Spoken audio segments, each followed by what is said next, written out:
Do you remember maybe one song that they played over and over that you really liked?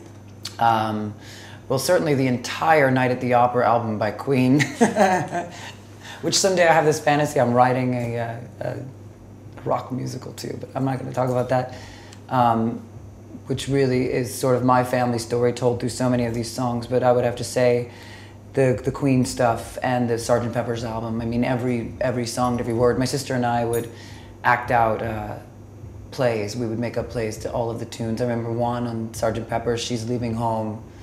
I was much younger then, and I would pack a suitcase. I would steal my mother's cigarettes and make my room smoky, which was so dangerous in retrospect. And I would act out these skits, and I was leaving home, and a couple times I really did leave. You know, I didn't get more than a block or two with my little suitcase, but... So when did the step from listening to music, listening to the Beatles, came to actually making music?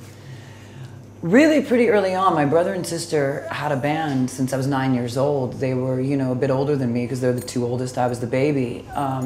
They started playing around the surrounding counties and towns, and they got quite popular. They won a big contest in our school, in our high school. They took first place.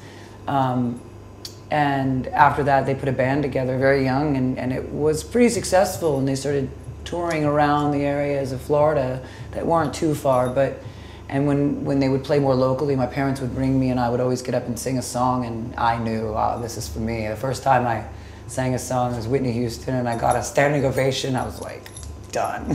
Do you remember where that was? In which town? Yeah, it was Tavares, Florida, at the Waterfront Tavern. I'll never forget. I was only 9. So what did your brother and sister think of it? Did they like it, or? Yeah, they loved it. And then at the time they were doing cover music, so I became the designated lyric transcriber. I had to get all the lyrics for them because you couldn't just Google them at that point, you know. So I would have to sit and listen to all the CDs and write out the lyrics and play them again and again and again. And I think that also, you know, I would just get so inside these songs because I was writing the lyrics from my brother and sister's band, and I loved it. So, did their band got any further, or what happened to it? My sister, by the time she was 19, decided she had to get out of Florida. Exactly my story, funny enough. She left at the age I finally left, years later, but she took off. My brother went through a very religious, we were in the Bible Belt, and he was sort of brainwashed into believing that music and dancing and all this was quite evil. And you know, I think he was just looking for something to believe in. He had a really rough life. Him and my father just did not get along. There was a lot of abuse. And, you know, so he turned to religion. My sister turned to New York City. And then when she got to New York, got really involved with just, you know, the rough crowd, drinking alcohol, you know, too much, and drugs. And eventually just so depressed. Shortly after I moved to do music, she hadn't quite gotten it together consistently, and she took her life shortly after I moved to New York, and was sort of following that same direction that she had gone. So it was a big wake up for me. Do you remember the day your sister left home to move to New York? Vaguely. I was pretty young, but I remember my mom, and again, it was so, oh, it just gives me chills. I haven't thought of this. That's such a good question. You're asking such good questions. Because when we were younger, we would always do She's Leaving Home. And I remember, I haven't thought of this in years. Just remember going to my bedroom and playing that song over and over, crying. Yeah, I guess I remember the day better than I thought I did. My parents just were so silent at the table. And if you ever get a chance, listen to that song, She's Leaving Home by the Beatles. That's the story. You caught me off guard with that one. Sorry. That's okay. Okay.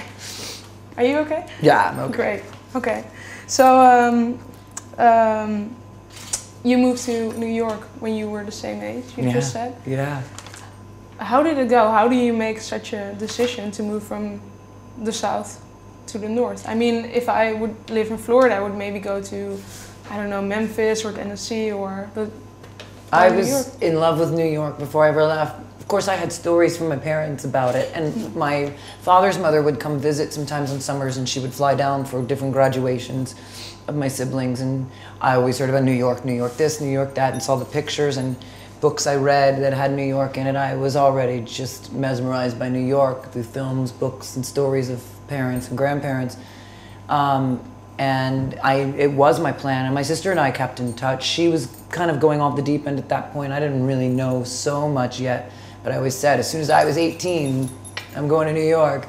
And it just so happened, just before my 19th birthday, I was working at a little small pizzeria, and the girl that was there working for the summer lived in New Jersey, and she was going back to New Jersey with her mother. They were driving, and I said, close enough, can I catch a ride with you guys? And that was it. I went home and told my parents I'm leaving in a week. And again, they were very sad. My mom was sad, but she knew it was right. She always said, you belong there. Always said, you're gonna fall in love with it. That's where you belong. You know, they knew it was too big for this tiny town. I just had all these things I wanted to do that I could have never done in Wildwood, Florida.